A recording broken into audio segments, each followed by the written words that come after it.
Koelio. Geras perdavimas ir štai toks epizodas, kuris baigėsi pirmojo įvarčiu.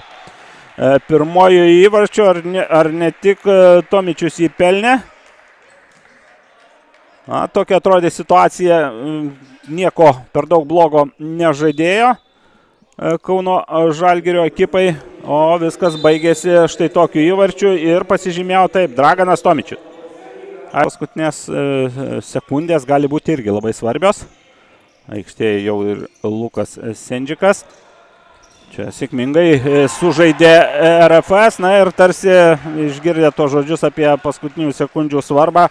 Muša įvartį paskutinėmis sekundėmis RFS klubas, Miks Babris, 80 numeris, bet aišku, įvartį ko gero sukūrė jam kolega. Na taip negalima, na taip lengvai Prakanovs, Arturs Jerofėjevs, įvarčių jau pasižymėjęs Miks Babris ir dabar siunčiantis kamuolį į vartus Andrejus Baklanovs, 18 numeris.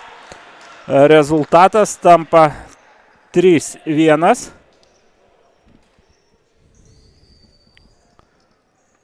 Na ir 2 iš 3 įvarčių įmušė būtent Latvių ketvirtukas.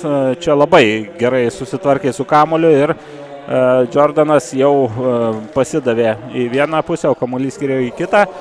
Tuo tarpu minutė. Kamuolys, Filipe, 4 numeris, vienas iš tų žaidėjų, kurie tą kamuolį laiko. O čia štai taip. Deivao siunčia, na, kelis kartus bandė, vis pritrūkdavo tikslumo, šį kartą to nepritrūko ir Deivao įsirašo į protokolą savo pavardę prie žaidėjų įmušusių įvartį. Labai greitai pagavo tiesiai ir iš karto smūgis. Rezultatas tampa 2-4. Labai džiaugiuosi.